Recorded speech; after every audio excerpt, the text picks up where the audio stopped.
अस्सलाम वालेकुम वरहमतुल्लाहि वबरकातुहू। आज का हमारा टॉपिक है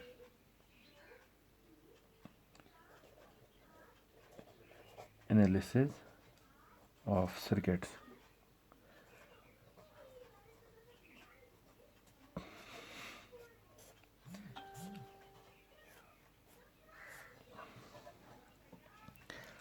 इससे पहले कि हम एनालिसिस ऑफ सर्किट्स पे जाइए, हमें पहले पता होना चाहिए एनालिसिस होता क्या है।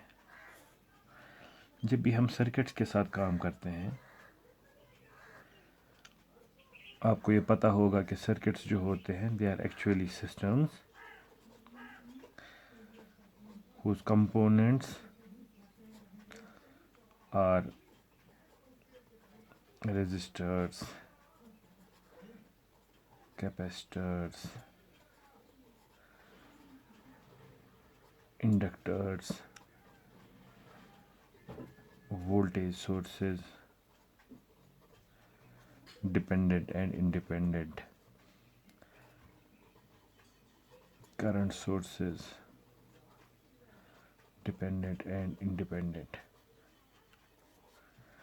So circuits होते हैं इन सब का मिलाप, a network of these particular things, so that इन सब को हम किसी एक पर्टिकुलर फैशन में, एक मीनिंगफुल फैशन में डब्बे में डालें, फिर हम कुछ इनपुट दें उसको, and we will get the output. So circuit जो हमारे पास है, इनको देखने के दो तरीके हैं। एक हो गया ब्लैक बॉक्स तरीका,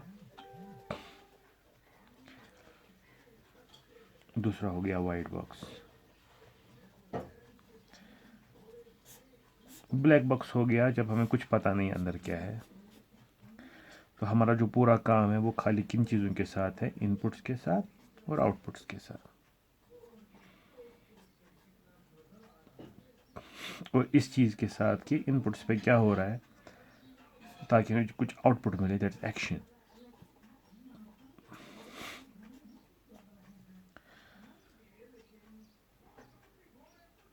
तो दूसरा हो गया वाइट बॉक्स। वाइट बॉक्स जो होता है ट्रांसपेरेंट बॉक्स।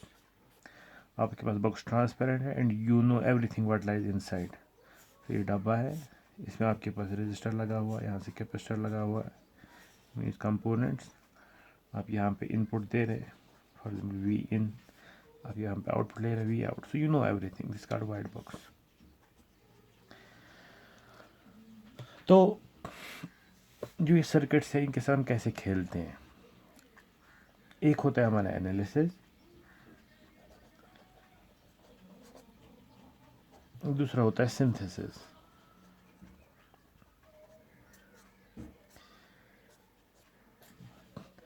एनालिसिस जो होता है वो बेसिकली होता है कि अगर आपके पास कोई सर्किट दिया हुआ है, आप जानते हैं इस सर्किट को, मीन सर्किट को जानते हैं, यानी कि सिस्टम को पहचानते हैं, और आप इनपुट को भी जानते हैं। You know the input, you know the system. What you need to get, you need to get the output.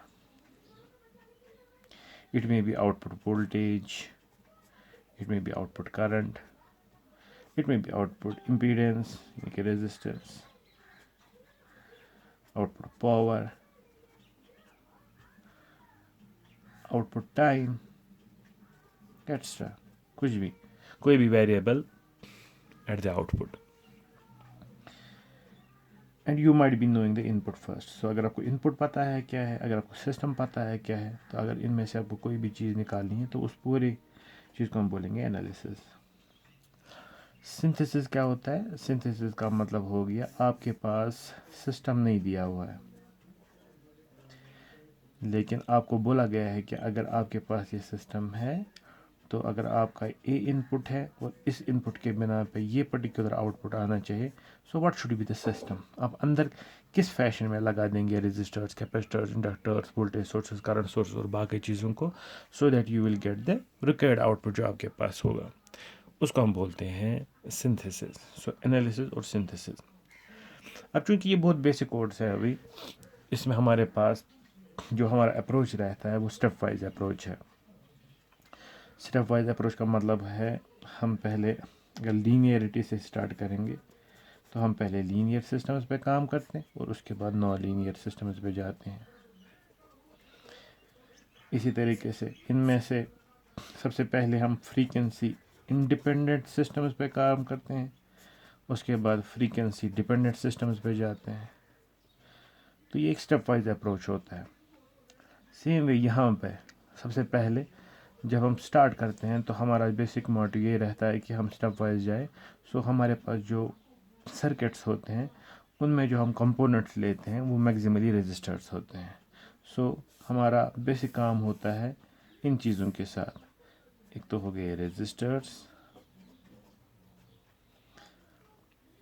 उसके बाद हो गए वोल्टेज सोर्सेज, उसके बाद हो गए करंट सोर्सेज। और ये वोल्टेज और करंट सोर्सेज डिपेंडेंट भी हो सकते हैं और इंडिपेंडेंट भी हो सकते हैं। ये हमारा रहता है बेसिक स्टेप, सबसे पहला स्टेप। तो क्या देखते हैं हम बेसिक रेजिस्टेंस की, जो ये बेसिक हमारा मोटिव जो होता है इसमें हम क्या क्या देखते हैं। सबसे पहले हमारा एनालिसिस का क्या होता है तरीका कि आपको कोई रेजिस्टिव सर्किट दिया होगा, कोई भी कुछ भी, खाली ये फ़र्क होना चाहिए कि वो कनेक्टेड होनी चाहिए मीनिंगफुली। जैसे मैंने ऐसे कनेक्ट किया तो आप यहाँ पे इनपुट पे वोल्टेज सोर्स देते हैं, बैटरी देते 10 वोल्ट की, आप यहाँ 1 किलो ओम के रेजिस्टर्स यहाँ पे रखे हुए हैं। आपको बोला गया ये पर्टिकुलर 1 किलो ओम रेजिस्टर जो है इसके अक्रॉस वोल्टेज दे दो, बोलो कितना है। तो इसका मतलब यूँ हो गया कि ये आपके पास सिस्टम है, जैसे मैं भी देखा। आप ये जो इनपुट दे रहे हो वो 10 वोल्ट है, मीन्स ये वी इन है। आपको सिंपली बोलना है इस दो पॉइंट्स के दरमियान जो ये है ए और बी, इनके अक्रॉस हमारा वोल्टेज वी आउट क्या आता है। तो ये सिस्टम हो गया, ये इनपुट हो गया, या आउटपुट हो गया, और एक सिस्टम है जिसमें रेजिस्टर्स आपके पास है। अब कौन से तरीके आपके पास है जिससे हम ये आउटपुट्स निकाल सकते हैं, वोल्टेज, करंट्स और बाकी चीज़ें जो हमने बोला अभी, पावर एंड अदर थिंग्स। इसमें एक और चीज़ आपको देखना है, इट इज़ नॉट नेसेसरी कि आपका जो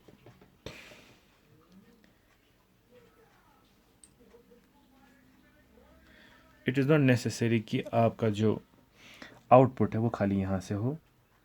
ये चीज़ आप जहन नशीन करें कि अगर आपको ऐसे एक सर्किट दिया गया है, मैं सेम सर्किट रखता हूँ,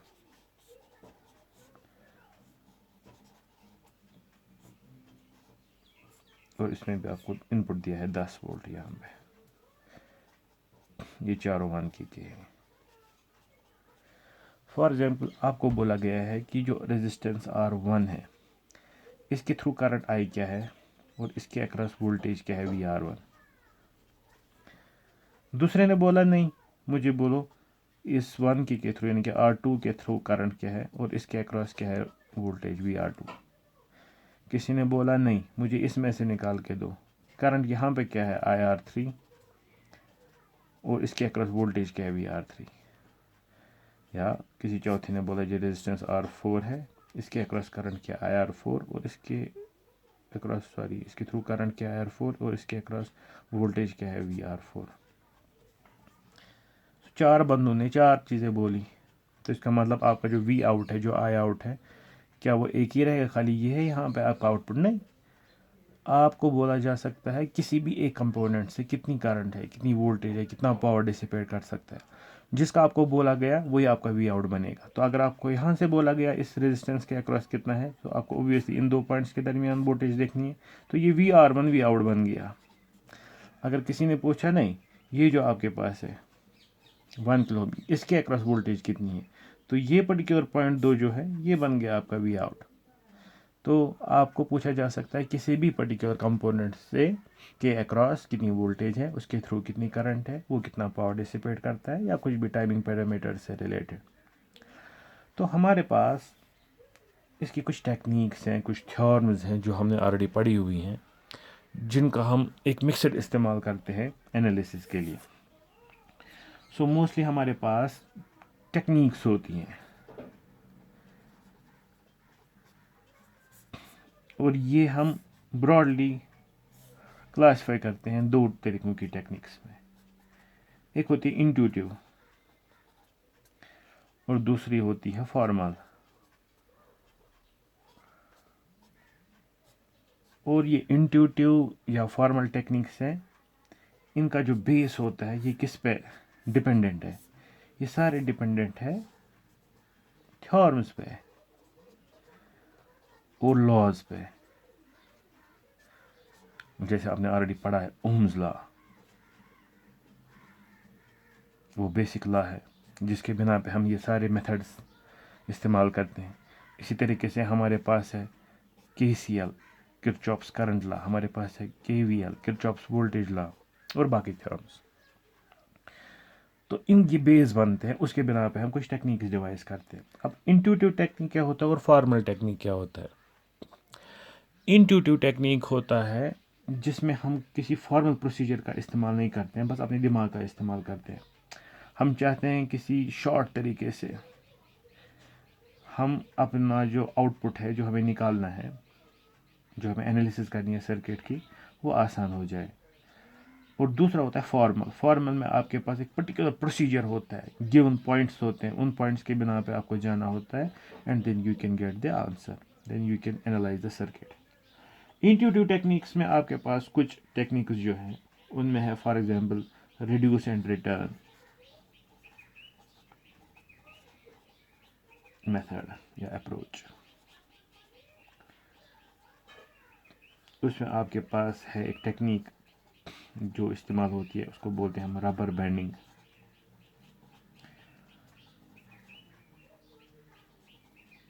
उसमें हमारे पास सिस्टम्स अप्रोच होता है, या इसको हम बोलते हैं ब्लॉक डायग्राम अप्रोच भी।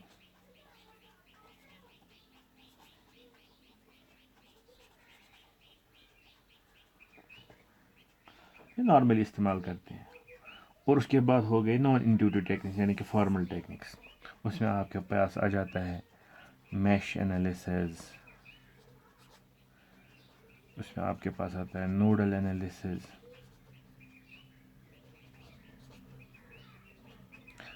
और इनफॉर्मल में हमारे पास कुछ थॉर्म्स भी आ जाते हैं जिनकी वजह से हम एनालिसिस करते हैं, एनालिसिस हमारी आसान आ जाती है।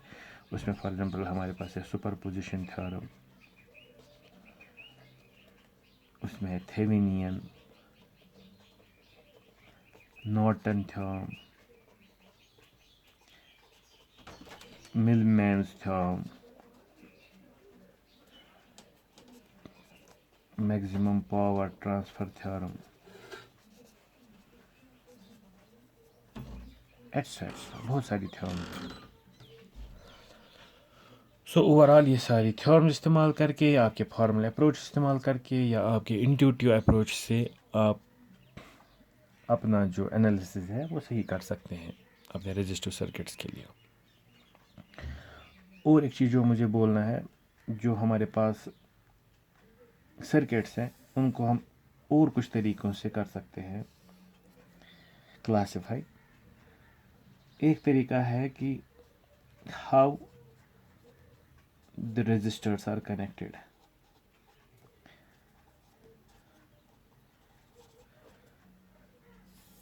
उसमें आपके पास एक रहता है सीरीज़ वाला, दूसरा रहता है पैरेलल वाला,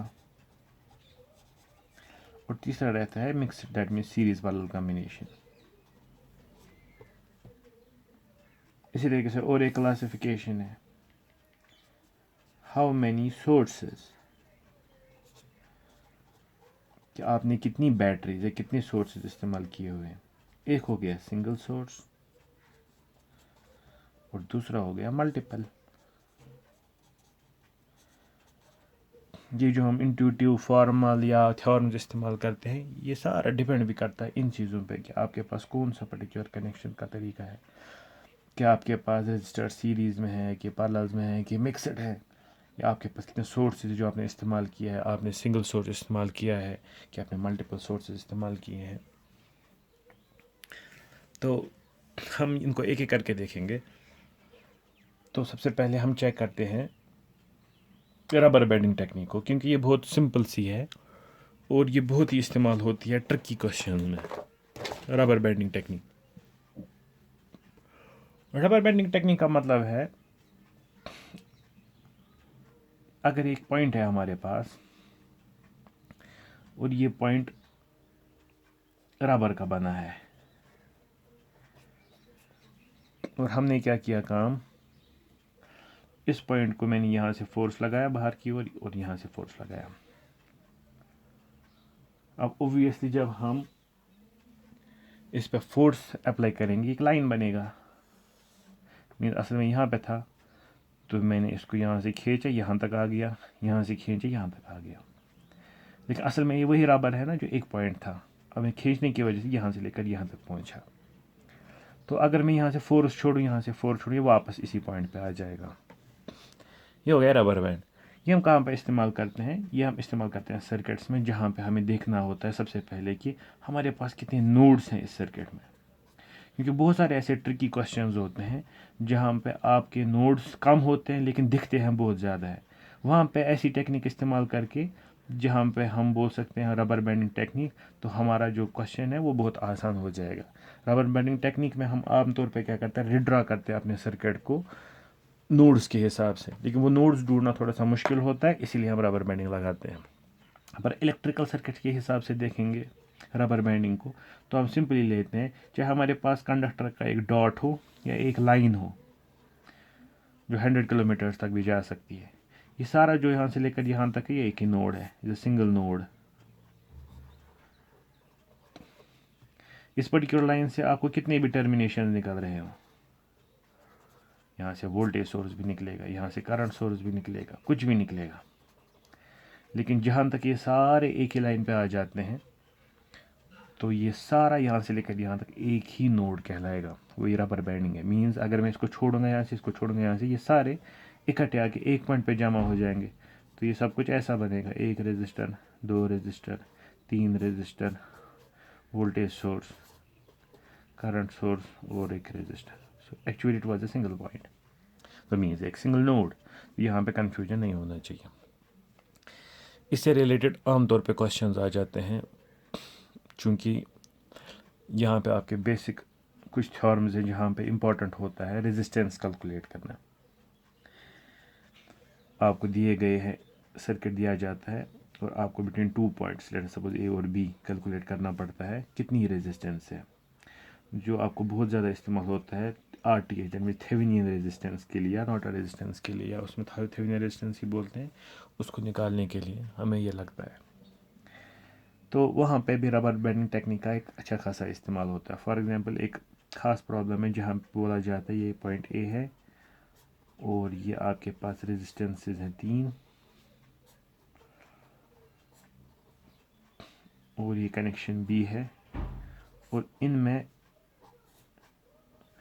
ऐसे कनेक्शन दिया हुआ है, ये शॉर्ट्स हैं, तो हर एक रेजिस्टेंस 1 किलो ओम का है। So what you have to get the equivalent resistance RAB, वो कितना है। तो कैसे निकालेंगे आप ये रेजिस्टेंस RAB। तो चूंकि अगर हम रबर बैंडिंग करेंगे तो उस लिहाज से जो मेरा ये पर्टिकुलर पॉइंट है ये एक ही नोड है, क्योंकि यहाँ पहुँचता तो ये भी यही नोड है, तो मैं यहाँ पे इसको भी लिखूँगा A। अब ये शॉर्ट है, यहाँ से लेकर यहाँ तक ये भी यही नोड है, हो गया A, और यहाँ से लेकर यहाँ तक ये भी शॉर्ट है, हो गया A। यानी कि असल में 2 नोड्स है ही नहीं, A और B मैंने ऐसे लिखा था वहाँ पे, तो एक ही नोड हो गया, तो खाली A है। तो A से लेकर A तक आपको रेजिस्टेंस निकालनी है, वो क्या होगी 0, तो आंसर है 0। तो ये 1 किलो ओम का होना ज़ाया है, ये ऐसे ही है। इसका हम दूसरा भी एक्सप्लेनेशन दे सकते हैं। अगर आपको ए और बी के दरमियान रेजिस्टेंस निकालनी है तो हमेशा आप याद रखेंगे जब भी एक रेजिस्टेंस होगी आर, अगर आप उसको शॉर्ट में यानी कि नोड के साथ यानी कि शॉर्ट के साथ या वायर के साथ सीरीज़ में लगाते हैं तो टोटल रेजिस्टेंस जो होती है वो आर ही निकलती है। और जब भी आप किसी रेजिस्टेंस को एक शॉर्ट पैरेलल में डालते हैं, जो इक्विवेलेंट रेजिस्टेंस है वो 0 आ जाती है। वो इसलिए क्योंकि अगर यहाँ पे आप वोल्टेज सोर्स एक लगा देंगे तो करंट आई अगर यहाँ से जाएगी, चूँकि सीरीज़ में सेम करंट आई यहाँ से जाएगी, लेकिन अगर आप यहाँ पे एक वोल्टेज सोर्स का कनेक्ट करेंगे तो करंट जो होगी वो सारी यहाँ शॉर्ट से जाएगी और आपके रेजिस्टेंस में से कुछ नहीं जाएगी। सो वह जब रेजिस्टेंस का होना ना होना एक ही बात है, तो इसका मतलब होगा जो इक्विवेलेंट रेजिस्टेंस यहाँ पे वो ज़ीरो आ जाएगी। सेम यहाँ पे होगा, तो यहाँ पे ये रेजिस्टेंस ना होने के बराबर, ये भी ना होने के बराबर, ये ना होने के बराबर। ए और बी के दरमियान आपके पास शॉर्ट है, मीन्स आपका रेजिस्टेंस ज़ीरो आ गया। यहाँ पे हमने थोड़ा सा रबर बैंडिंग टेक्निक का इस्तेमाल किया था। अब अगर हमें दूसरा क्वेश्चन यहाँ पे मिला, फिर से ऐसे रखा, एक रेजिस्टर, दो रेजिस्टर, तीन रेजिस्टर। तो इसमें बोला गया है कि the connections were taken like this. थोड़ा सा चेंज है ऊपर से। सो 1 kilo ohm, 1 kilo ohm, 1 kilo ohm. तो पॉइंट ए पॉइंट बी, अब आपको बोलना है कि what is the equivalent resistance R A B. चूंकि आपके पास फिर से आपको रबर बैंडिंग टेक्निक इस्तेमाल करनी है, तो चूंकि ये ए है, जहाँ तक ये वायर जाएगी रबर बैंड है, मीन्स ये पर्टिकुलर नोड जो है ये भी सेम है। सो ए जो है यहाँ पे पहुँचेगा, तो ये भी ए है। अब यहाँ से बी है शॉर्ट है, तो ये सेम नोड है, यहाँ पे पहुँचेगा तो ये भी बी है। अब अगर ये आपको विजुअलाइज नहीं हो रहा है सही से, तो इसमें आपको मैंने इसे पहले ही बोला, रबर बैंडिंग टेक्निक को किसके साथ इस्तेमाल करते हैं, रीड्राइंग द सर्किट के साथ। तो रीड्राइंग द सर्किट बहुत आसान होता है। आपको देखने हैं टोटल नंबर ऑफ कितने नोड्स आप आ गए, टोटल नंबर ऑफ नोड्स आ गए दो ही एक तो ये ए और यहाँ से बी। तो आप क्या करेंगे, यहाँ से ए खींचेंगे, यहाँ से बी खींचेंगे, उसके बाद एक एक रेजिस्टेंस लेके देखेंगे। ए और बी के दरमियान एक रेजिस्टेंस को क्रॉस कर दिया, यहाँ से लिख दिया है ए और बी के दरमियान एक रेजिस्टेंस है 1 यूनिट का। उसके बाद इस रेजिस्टेंस को देखते हैं, ये बंदा भी ए और बी के दरमियान है, तो ए और बी के दरमियान हो गया और एक 1 को क्रॉस कर दिया। फिर लास्ट में और एक रेजिस्टेंस है जो ए और बी के दरमियान है, तो ए और बी के दरमियान तीसरा रेजिस्टेंस। अगर हम यहाँ पे देखें तो हमें कुछ अजीब लगता था, पता नहीं ये सीरीज़ में है, ये पैरेलल में है, क्या है। लेकिन जब हमने इसको रबर बैंडिंग टेक्निक इस्तेमाल की और उसके बाद हमने इसको रिड्रॉ किया, तो हमें ये समझ आ गया कि जो ए बी असल में है, इनमें ये तीन रेजिस्टेंस सिंपल पैरेलल में है। So R A B will be equal to simply 1/3, because parallel में तीन है। सो 1/3 यूनिट्स या ओम्स लेट अस सपोज है, तो इतना हो जाएगा। अब मैं एक और क्वेश्चन बता देता हूँ आपको, जिसमें हम रबर बैंडिंग टेक्निक इस्तेमाल कर सकते हैं, और थोड़ा सा ट्रिकी। वो ऐसे है, मैं फिर से ऐसे लूँगा, एक रेजिस्टेंस, अब मैं 4 लूँगा, 2, उसके बाद 3, उसके बाद 4। फिर मैं करूँगा काम, यहाँ से यहाँ तक ये लूँगा, यहाँ से यहाँ तक ये लूँगा, और उसके बाद एक रेजिस्टेंस ऐसे लूँगा। ये ए है और ये बी है। तो आप यहाँ पे भी आपको आर ए बी निकालना है। ये आर ए बी यहाँ पे भी ज़रूरी है, खाली थेवेनिन के लिए नहीं, क्योंकि जब आप रिड्यूस एंड रिटर्न अप्रोच भी करोगे इंट्यूटिव मेथड वाला, उस वक्त भी ये चीज़ ज़रूरी है। तो let us suppose again all of them are 1 let's suppose 1 kilo 1 kilo 1 kilo 1 kilo 1 kilo all of them. So R A B जो आपके पास है, अब कितना आएगा। तो इसमें सिंपल सोचना नहीं है कुछ, just use the rubber banding technique and then use the node technique and you will be able to get it. So आपके पास यहाँ A है, पूरी लाइन है, ये A हो गया। अब यहाँ से शॉर्ट है, ये A हो गया। अब ये यहाँ से B है, तो ये B हो गया। और ये B इसके साथ शॉर्ट नहीं है, that means this will be the other node, so is a different node, so this will be C। तो ये C यहाँ भी है और यहाँ भी C है, और यहाँ से A है और यहाँ से B है। अब क्या करेंगे, नेक्स्ट है टू रिड्रा। अब लेकिन आपके पास 3 नोड से, तो आपको ए लगाना पड़ेगा, यहाँ बी लगाना पड़ेगा और सी भी लगाना पड़ेगा। तो पहले नोड से स्टार्ट करते हैं। पहला जो रेजिस्टेंस आपका R1 है, it is between A and C, तो बना लीजिए। उसके बाद जो दूसरा है वो भी है ए और सी के दरमियान, तो बना लीजिए। और तीसरा जो है वो भी है ए और सी के दरमियान, तो बना दीजिए। उसके बाद जो चौथा है वो बी और सी के दरमियान है, तो बी और सी के दरमियान यहाँ पे। और जो लास्ट वन है वो किसके दरमियान है, ए और सी के दरमियान, सॉरी ए और बी के दरमियान, ये वाला ए और बी के दरमियान। ठीक है, मगर आपको क्या निकालना है, आर ए बी इन दो के दरमियान निकालना है। तो अब हम नॉर्मली जो करते हैं वही लगाएंगे। तो ए और सी के दरमियान ये पैरेलल में है, तो नेक्स्ट होगा ए बी और सी, ऊपर वाला 1 के, यहाँ वाला 1 के, और ये जो आ जाएगा ए और सी के दरमियान चूँकि तीन पैरेलल्स में है, ये आ जाएगा 1/3 ऑफ।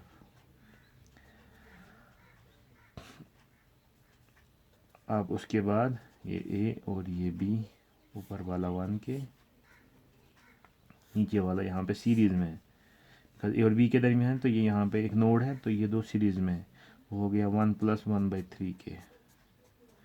और लास्ट में ये दो पैरेलल हैं, तो आपको आर ए भी निकल जाएगा कितना है। तो ये है रबर बैंडिंग की वजह से हम कैसे, या रिड्रा करने की वजह से हम कैसे निकाल सकते हैं। आप एक एग्जांपल ले सकते हो जो आप इस्तेमाल कर सकते हो और रेजिस्टेंस से चेक कर सकते हो, वो ये है, आप खुद से कर लेना। ये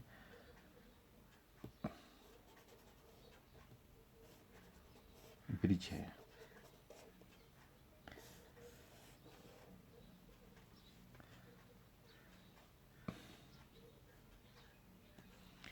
आपको निकालना है, अगर ये सारे 1 के हैं, so what is this, A भी 1 K, what is the resistance between these 2 points A and B. So R A B आपको यहाँ पे निकालना है कितना है, दैट शुड बी इजी।